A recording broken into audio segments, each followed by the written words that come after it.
Hello বন্ধুরা, তোমরা সবাই কেমন আছো? আমি তো ভালো আছি। আবার ওয়েলকাম তোমাদের আমার একটা মিনি ব্লগে। দেখো, ব্লগটা শুরু করছি সন্ধ্যের থেকে। আজকে হচ্ছে হঠাৎ করে বোনের বিয়ে হয়ে গেছে। ওর আজকে রিসেপশন পার্টি। রিসেপশনে যেতে হবে, ওই জন্য একটু সাজতে বসে গেছে। আর বিয়ে বাড়ি যেতে কার না ভালো লাগে বলো? আর আমরা তো মেয়ে, বলো, সাজার একটু সুযোগ পেলেই সাজতে শুরু করে দেবো, তাই না? আর আস্তে আস্তে দেখুন, আমার সামনে চুলগুলো এত ফাঁকা হয়ে যাচ্ছে না, কোনো হেয়ার স্টাইলই ভালো লাগে না। তাও বিয়ে বাড়ি যাবো গরমের দিনে, ভাবলাম একটু খোপাই করে নি। খোপাটা করলে গরমটাও কম লাগবে। আর বাচ্চা কাচ্চা নিয়ে মানে অত বেশি চুল নিয়ে অত বেশি ঝামেলা হবে না। কোনো রকম একটু খোপাটা করে রাখলো, ওই জন্য একটুখানি বেশ পপ করে একটু খোপাটা করে নিচ্ছি। অবশ্যই জানিও কিন্তু কেমন হবে। আর বারবার দেখছি সীতাটা আমার সোজা হয়েছে কিনা। আমি কনফিউশনে আছি যে সীতাটা মনে হয় বাঁকা হয়ে গেছে, বাঁকা হয়ে গেছে। এই জন্য বারবার আয়নার সামনে দেখছি সীতাটা কেমন হয়েছে। আর দেখো, তোমাদেরও যদি এরকম হালকা পাতলা চুল থাকে তাহলে কিন্তু এইভাবে স্টাইল করে খোপা করলে কিন্তু দেখো বেশ ভালো লাগবে। সামনেটা বেশ একটু ভরা ভরা লাগবে। দেখেছো কেমন লাগছে? অবশ্যই কিন্তু জানাবে, কমেন্টস করতে কিন্তু ভুলবে না কেমন লাগছে। আর ভিডিওটা ভালো লাগলে অবশ্যই সাবস্ক্রাইব করে দেবে আমার চ্যানেলটা, আর লাইক করবে। তারপরে চলো আবার চলে আসি মেকআপে। এবার একটু খোপাটা করব। খোপাটা করার পরে আমি শাড়ি পরতে চলে আসলাম, শাড়িটা পরে নিচ্ছি। দেখো, এই শাড়িটা আজকে চুজ করলাম লাল পাড় দিয়ে আর গ্রিন দিয়ে, ভেতরে আছে ছোট ছোট জরির কাজ করা। শাড়িটা কেমন লাগছে? অবশ্যই, শাড়িটার কি নাম সেটা আমার ঠিক মনে নেই, অনেকদিন আগেই বাবা এক ষষ্ঠীতে একবার দিয়েছিল। ষ- শাড়িটা কেমন লাগছে কিন্তু অবশ্যই জানিও। তারপরে বসে পড়লাম মেকআপ করতে। প্রথমে একটুখানি প্রাইমার করে নিয়েছিলাম, তারপরে একটু ময়েশ্চারাইজার লাগিয়ে তারপরে এবার ফাউন্ডেশনটা লাগাতে শুরু করলাম। দেখো, ফাউন্ডেশনটা কিন্তু ভালো করে ব্লেন্ড না করলে, ভালো করে না বসলে কিন্তু মেকআপটা কিন্তু বসবে না। বেশ মনে হবে একটা গ্লেজি ভাব আসবে না।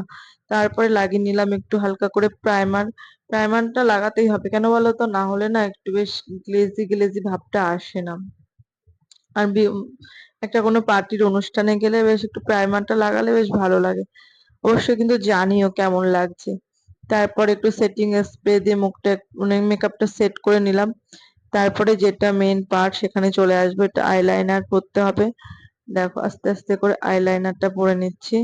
আইলাইনারটা পরতে না আমার খুব হাত কাঁপে। আগে এত হাত কাঁপতো না, এখন খুব একটা সাজা গোজা করা হয় না তো, খুব একটা আইলাইনারও পরা হয় না। বাচ্চা কাচ্চা নেই, কোনো রকমে একটু ড্রেস পরে চলে যায়। এখন আস্তে আস্তে না আইলাইনার পরে আমি ভুলেই গেছি। আচ্ছা, হালকা কেমন হয়েছে আইলাইনার পরাটা বলো তো? মোটামুটি ভালোই হয়েছে। তারপর আইলাইনার পরা হয়ে গেলে দেখো, আইলাইনার পরতে মানে আমি যুদ্ধ করছি এমন মনে হচ্ছে। অনেক কষ্ট করার পরে আইলাইনারটা পরা হলো কমপ্লিট। তারপরে আবার অনেক রাতও হয়ে গেছিল, প্রায় 9টার মতো বেজে গেছিল, তখনও আমরা বাড়ির থেকে বেরোইনি। আর কখন যাব কন্যাযাত্রী বলো? আর বোন তো ওইদিকে ওয়েট করছে কখন বাড়ির থেকে সবাই আসবে।